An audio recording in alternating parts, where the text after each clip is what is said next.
Hey, listen, today we're going to look at how we use some of these training tools for our knife combatives, whether it's offensive knife or defensive knife. And for the average citizen, probably the most important thing to learn is the defensive knife, because most of us don't walk around armed. Some of us do. I would say that I do, to be honest with you, but probably the best skill you can learn is how to defend yourself against someone who's attacking you with a blade. So there are a lot of different ways to train this, okay? Probably the best way to start is just with a good old rubber training knife. And what this will do in the beginning stages is give you edge awareness, and there is some contact so you know when you've been hit or stabbed. And they're relatively safe as long as you use safety goggles, which I recommend whenever you're training with knife or stick.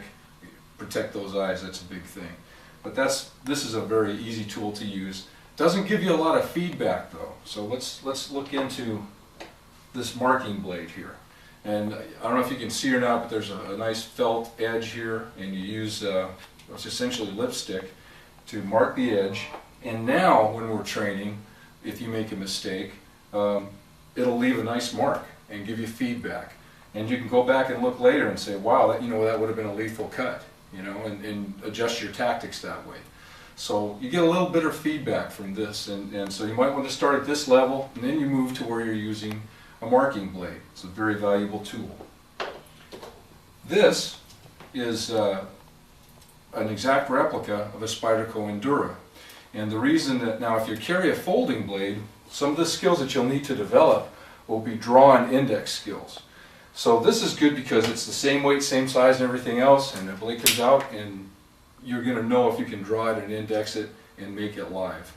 This, however, is not safe because it is metal, so you can't poke with it. You can separate ribs. This basically you're going to use just for that draw index drill, and probably not going to hit anybody with it because it would hurt. All right. Still a good thing to use in your training progression. All right. Last now, and we do usually put this last in the training matrix, is a little tool called the shock knife. Now the shock knife, if you can look at the edges here, is electrified. So when this button is pushed, you get a little electric shock.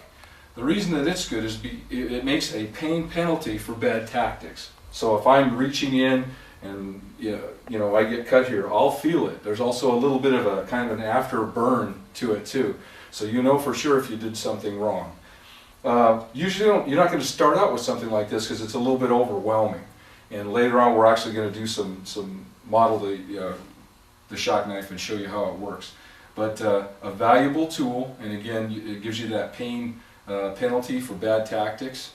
And when you combine all these together, maybe starting with just the rubber knife, then move to marking, work your draw and index, and then finish with the shock knife, you have a pretty good compartmentalized training system. So those are some of the tools that we use, and we'll see you next time.